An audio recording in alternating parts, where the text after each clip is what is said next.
Dicen que la Ouija no abre puertas, abre grietas, que no se necesita creer en ella para que funcione, solo tocarla con curiosidad basta. Esta noche vamos a hablar de eso que muchos han probado por juego, por reto o por desesperación, y que casi siempre deja más preguntas que respuestas. Historias reales de personas que se sentaron frente a una tabla esperando contactar a un espíritu, y terminaron conectando con algo que nunca pidió permiso para quedarse. Desde voces que no se callan, hasta presencias que se filtran en lo cotidiano.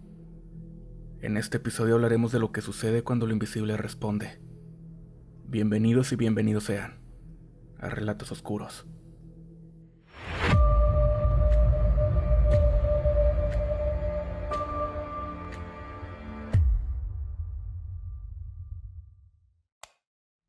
Yo soy de las personas que no se asustan fácil, y no lo digo por presumir. Simplemente creo que después de haber crecido en una casa con 5 hermanos, uno aprende a distinguir rápido entre lo que es broma, lo que es sugestión y lo que no tiene explicación. Tenía 25 cuando todo esto pasó. En ese entonces trabajaba como mesero en un bar del centro de Monterrey. Era un lugar viejo, con paredes de ladrillo expuesto y decoración como de los años 40. Tenía su encanto, pero también su historia. Los meseros que llevaban tiempo decían que por las noches escuchaban pasos, cuando ya no había nadie, que a veces las copas se caían solas, o que el elevador de carga se activaba sin que nadie lo usara. Yo siempre pensé que eran cuentos para asustar a los nuevos, hasta que un día nos quedamos después del turno. Era un miércoles lento. Éramos 4. Manuel, que era el más veterano, Lalo, el DJ, Mariel, la hostess, y yo. Ya habíamos cerrado todo, pero alguien propuso quedarnos un rato en la terraza. Lalo sacó una bocina y unas cervezas, y Mariel dijo que había traído una ouija. Yo pensé que era broma, pero no. Ella sacó una tabla de su mochila. No era un juguete, como esas que venden en tiendas de disfraces. Esta parecía estar hecha a mano, madera oscura, letras talladas y un planchet que parecía antiguo. Según ella era de su abuela. Manuel se rió, pero aún así aceptó jugar. Yo sinceramente no creía nada de eso, pero estaba curioso. Nos sentamos alrededor de una de las mesas del bar. Apagamos las luces y solo dejamos una lámpara encendida. Lo primero que noté fue que el ambiente cambió. No sé si fue sugestión o el silencio absoluto del lugar, pero algo se sentía distinto. Mariel puso sus dedos sobre el planchet y todos hicimos lo mismo. ¿Hay alguien aquí?, preguntó. Nada, solo silencio, pero al cabo de un minuto, el planchet se movió. Yo pensé que era ella quien lo empujaba, pero vi su cara. Se había puesto pálida. ¿Quién eres?, preguntó Manuel. Se movió de nuevo, muy lento, letra por letra. Se formó la palabra López. Todos nos quedamos callados. Ese es mi apellido. Y yo solamente me reí nervioso. ¿Conoces a Rodrigo?, preguntó Mariel mirándome. Sí, respondió. Ahí fue cuando sentí algo en el pecho, una especie de presión, como cuando te invade la ansiedad sin razón alguna. ¿Qué quieres de él? Poco a poco la figura formó la palabra, tenerlo. Solté el planchet casi de inmediato. Ya, esto no es gracioso, dije. Pero los demás seguían tocándolo. Y el planchet siguió moviéndose solo. Mariel le pidió que se detuviera.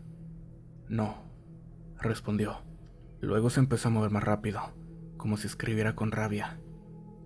Ya lo tuve, ya lo tuve, ya lo tuve. Apagamos todo de golpe.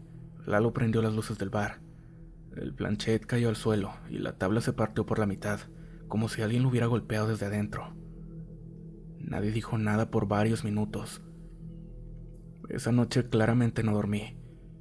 Pensé que era una broma muy bien hecha, o que estaba demasiado cansado y mi mente me había jugado una mala pasada, pero las cosas no pararon ahí.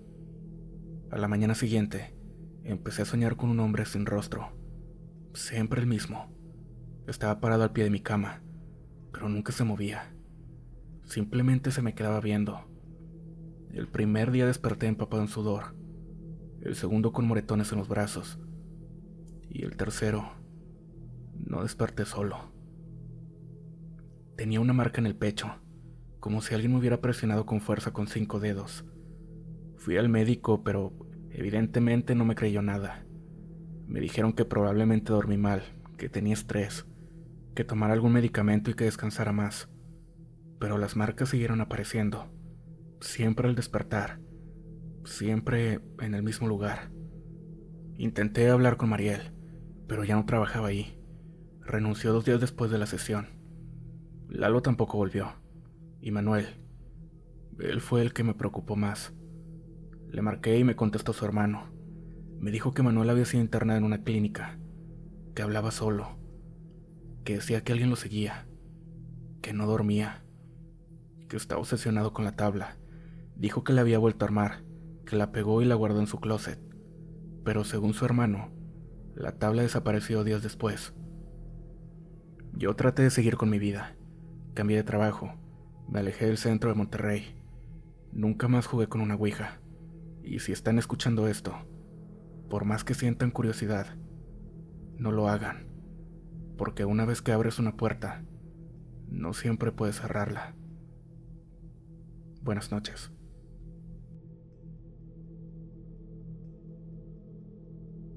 Siempre me ha gustado lo paranormal. Desde niño, me obsesionaba todo lo que tuviera que ver con fantasmas, exorcismos, maldiciones.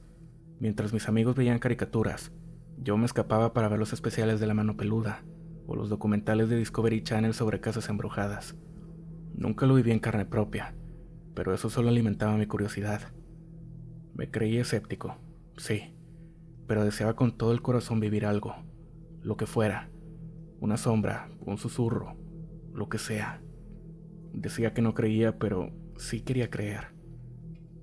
A los 28 años ya había visitado casi todos los lugares malditos que aparecen en los foros de Reddit y grupos de Facebook. El Panteón de Belén en Guadalajara, el hotel abandonado en Real de 14, e incluso hice una expedición fallida al Paso del Diablo en Hidalgo. Y nada, ni una maldita orbe flotando en una foto, solo decepciones. Hasta que un amigo del trabajo, Luis, me dijo que su prima tenía una ouija auténtica, según hecha en Catemaco. Me emocioné como un niño chiquito. Le pedí que nos pusiera en contacto. No tardamos ni una semana en organizar la sesión. Yo fui quien insistió. Lo dejó claro. Nadie me obligó. No fui escéptico, ni tenía miedo. Al contrario, estaba ansioso.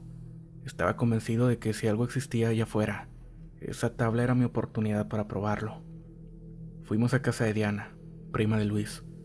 Una casa vieja en Narvarte, con techos altos y muchas plantas secas por todas partes. Diana era rara. No hablaba mucho, pero desde que me vio me dijo algo que me incomodó bastante. Tú no deberías estar aquí. Traes mucha hambre encima. Pensé que era parte de todo el juego. Éramos 5 en total. Diana, su novia, Luis, otra amiga de ellos y yo. Diana pidió que apagáramos los celulares y colocó la tabla en una manta negra. Prendió 3 velas negras y dejó un vaso de agua al lado. Todo me parecía muy teatral, pero lo respeté. Nos pidió que colocáramos los dedos en el puntero. Yo tenía el corazón acelerado de la emoción. Estaba por fin a punto de vivir algo. Ella preguntó, ¿hay alguien aquí con nosotros? El puntero se movió casi de inmediato hacia el sí. Me heló el cuerpo, pero sonreí. Al fin. Le preguntamos su nombre. Tardó, pero respondió. Formó la palabra Colván. Nunca había escuchado ese nombre. Le preguntamos si era un espíritu, y respondió que no. Preguntamos si era humano, pero otra vez contestó que no. Vamos a cerrar. Esto ya no es para jugar. Nadie protestó. Ella dijo unas palabras que no entendí, como en otro idioma, y levantó el puntero. La vela que estaba enfrente de nosotros comenzó a parpadear. Esa noche me fui con un zumbido en los oídos. Un silbido bajo. Pensé que era psicológico. Me reí en el taxi de regreso, e incluso escribí en Twitter. Confirmado. La ouija es puro show. pero al menos el ambiente estuvo bueno. Esa fue mi última noche normal. A la madrugada me despertó un golpe seco en la pared. Pensé que eran los vecinos, así que cerré los ojos. Escuché otro y otro. Me paré a revisar el departamento, pero no encontré nada, ni en el pasillo ni afuera. Volví a la cama. Al cerrar los ojos sentí algo, como cuando sabes que alguien te está viendo, pero estaba solo, o eso pensaba. En los días siguientes comenzaron los ruidos en casa, pasos, objetos que cambiaban de lugar. Mi gato, Gaspar, empezó a esconderse debajo de la cama. No quería salir ni para comer. Un día lo encontré mirando fijo a la esquina del pasillo, erizado. Yo no vi nada, pero el ambiente estaba cargado. Así lo sentía. Volví a contactar a Diana. Le pedí que me explicara qué significaba el nombre Colván. Me respondió con un audio de 3 segundos. No me busques. Luego me bloqueó. Empecé a aislarme. Dejé ir al trabajo. Apagué el celular. Dormía con las luces encendidas, con audífonos, con música de fondo, lo que fuera para no quedarme en silencio. Una noche desperté a las 3:07 de la mañana. Tenía el cuerpo paralizado, pero los ojos abiertos. Y en mi cuarto había alguien. No era un sueño, era real. Estaba ahí. Y yo no podía moverme, ni gritar. Pero lo vi. Y no recuerdo cómo terminó esa noche. Solo que amanecí tirada en el piso del baño, sangrando por la nariz. Intenté hacer de todo. Fui con un sacerdote, fui con una santera, me hice una limpia. Dormí fuera de casa, pero ya no importaba. Esa cosa se había pegado a mí. Han pasado varios meses. He aprendido a convivir con ello. A veces pasan días tranquilos, a veces no. Hay noches en que escucho cómo alguien camina dentro de mi departamento, aunque todas las puertas estén cerradas. Y lo peor es que a veces, parte de mí quiere volver a jugar, pero siento que no terminé. Que eso que respondía como Colván no era el final, era apenas la puerta de entrada. No sé si esto tiene un cierre, y no sé si se pueda revertir, pero si alguien escucha esto y tiene una cosquillita mínima de querer convivir con algo paranormal, les digo, no jueguen a buscar algo si no saben qué puede responder. Yo era fan, y ahora solo quiero que esto termine. Buenas noches. No soy de los que anda contando historias para asustar. De hecho, cuando alguien empieza a hablar de cosas paranormales, soy el primero en cambiar de tema. Pero hay algo que me pasó desde hace unos años que hasta hoy no logro cómo explicarme, y que tampoco he contado completo, ni a mi familia, ni a mis amigos, ni siquiera a mí mismo me lo he dicho en voz alta. Pero últimamente he estado soñando con eso, y creo que ya es hora de sacarlo.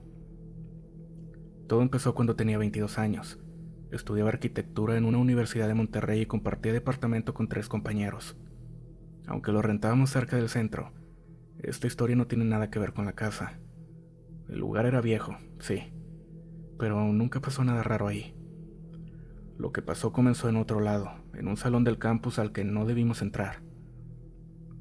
Era un viernes por la tarde y uno de mis compañeros, Beto, consiguió las llaves de un edificio viejo de la universidad que estaban remodelando. Lo usaban antes para clases de teatro, pero llevaba meses cerrado. Él quería grabar unas tomas para un corto y nos pidió ayuda.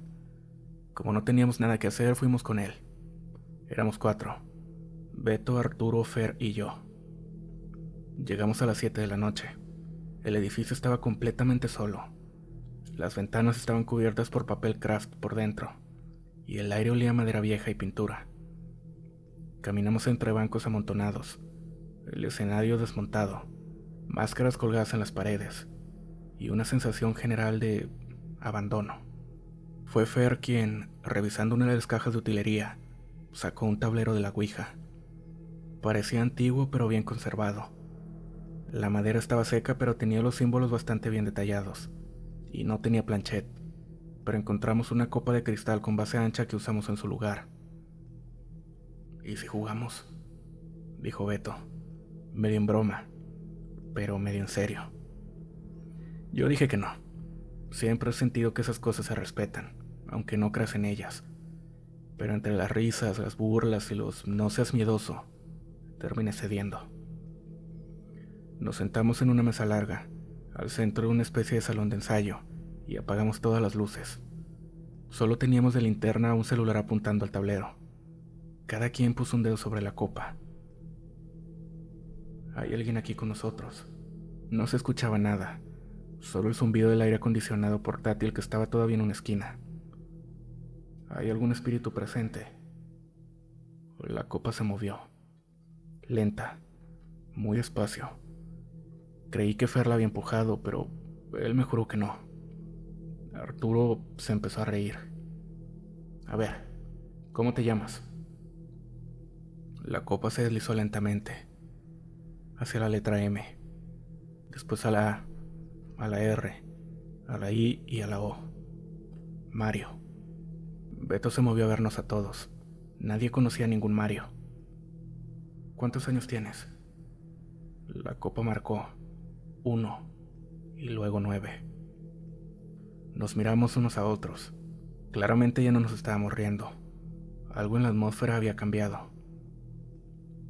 Decidimos hacer la típica pregunta que todos hacen cuando juegan a la Ouija. ¿Cómo moriste? La copa se quedó quieta, pero después de algo de tiempo comenzó a moverse, y formó la palabra quemado. Una corriente helada me recorrió la espalda. Fer se quitó el dedo de la copa. Ya estuvo, güey, no mamen. No seas mamón, apenas estaba poniendo bueno, dijo Beto. Pero nadie respondió. ¿Quieres decirnos algo más?, preguntó Arturo, en voz baja. La copa giró rápido y marcó una sola palabra: sal. Todos quitamos los dedos al mismo tiempo. Nadie dijo nada. Escuchamos un crujido detrás de nosotros, como si algo, una tabla o una silla, se hubiera movido. Beto rápidamente agarró el celular de la mesa y apuntó con la linterna, pero no había nada. No recogimos el tablero, lo dejamos ahí, tal cual.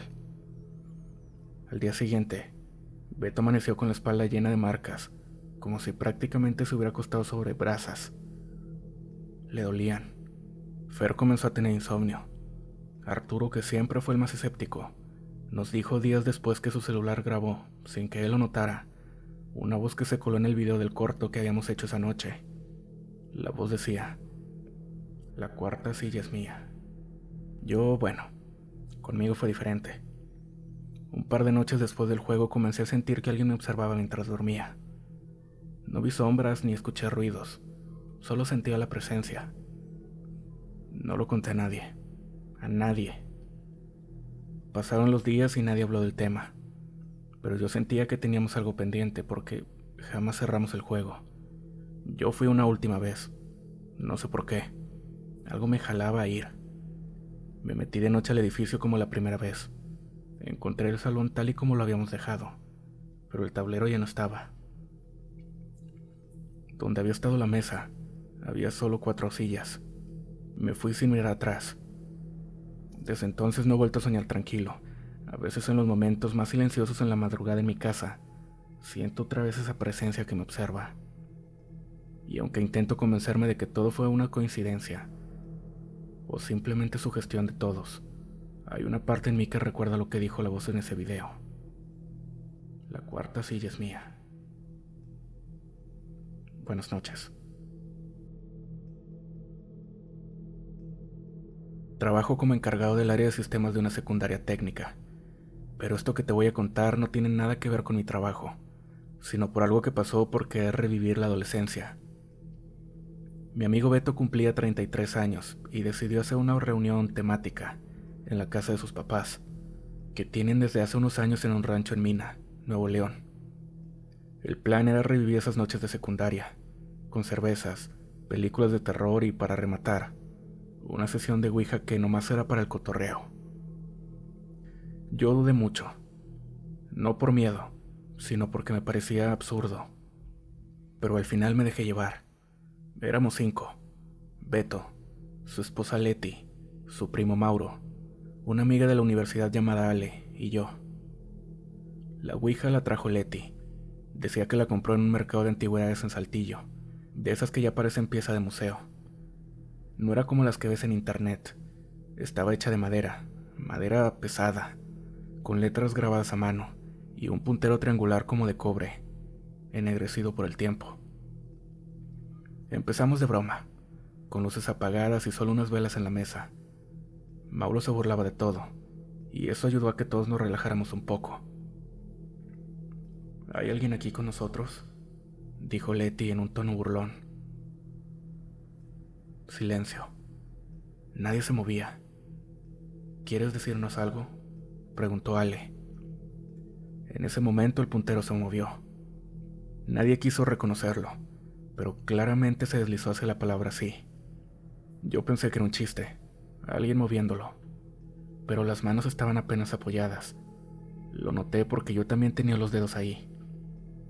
Empezamos a hacer preguntas: nombre, edad, de dónde venía. Se identificó como SL, sin darnos más. Dijo tener 14 años. Respondía lento, pero con claridad. ¿Cómo moriste?, preguntó Beto. La pieza tardó en moverse, pero se movió entre letras. F, U, E, G, O. Ahí se rompió el ambiente. No sé si fue el silencio de todos o qué, pero de pronto las velas comenzaron a parpadear como si alguien les hubiera soplado. Leti quiso terminar el juego, pero cuando intentó mover la ouija para despedirse, el puntero se movió solo, rápido, como si alguien lo empujara con fuerza. El planchet comenzó a formar la palabra quédate. Nadie dijo nada. Guardamos la tabla sin ritual ni despedida. Yo me fui a dormir al cuarto de arriba, el que tenía vista al campo. Me dormí rápido por el cansancio, pero me desperté en la madrugada por un olor extraño. Olía a madera quemada. Me levanté y revisé la casa, pensando que tal vez alguien dejó algo encendido, pero nada. Todo estaba en orden, pero al volver a la habitación, empañada por el frío, había una marca, un círculo con una cruz en el centro. No era algo dibujado con el dedo, era como si la marca hubiera aparecido desde el otro lado del vidrio. Pensé que me lo estaba imaginando todo. Volví a dormir y no lo comenté al día siguiente, pero al volver a casa, algo se quedó conmigo. Las luces de mi cuarto parpadeaban, el ventilador del baño se encendía solo, y en la noche, justo antes de dormir, escuchaba un golpe suave en la puerta del closet. Nada agresivo, solo constante. Una noche, mientras lavaba los platos, escuché una voz. No fue grito, ni ningún lamento, ni nada. Fue como si alguien susurrara mi nombre desde muy cerca. Álvaro. Pensé que era mi cabeza. No había nadie más en mi casa, así que creí que lo imaginé. Días después soñé con un cuarto en llamas. Yo era un niño, atrapado, gritando por ayuda.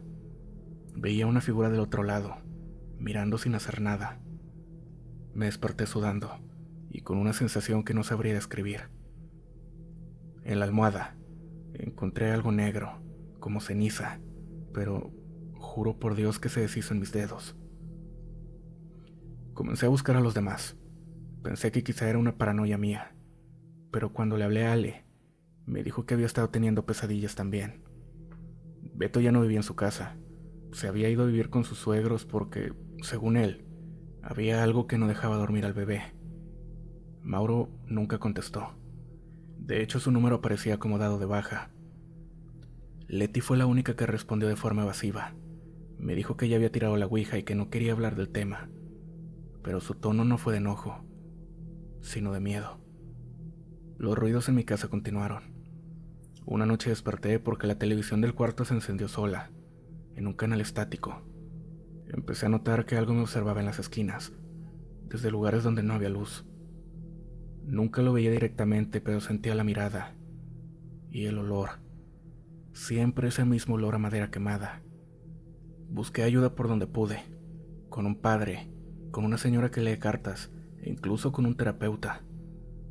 Todos me decían cosas distintas, pero hay un patrón. Hay algo que no cerraste.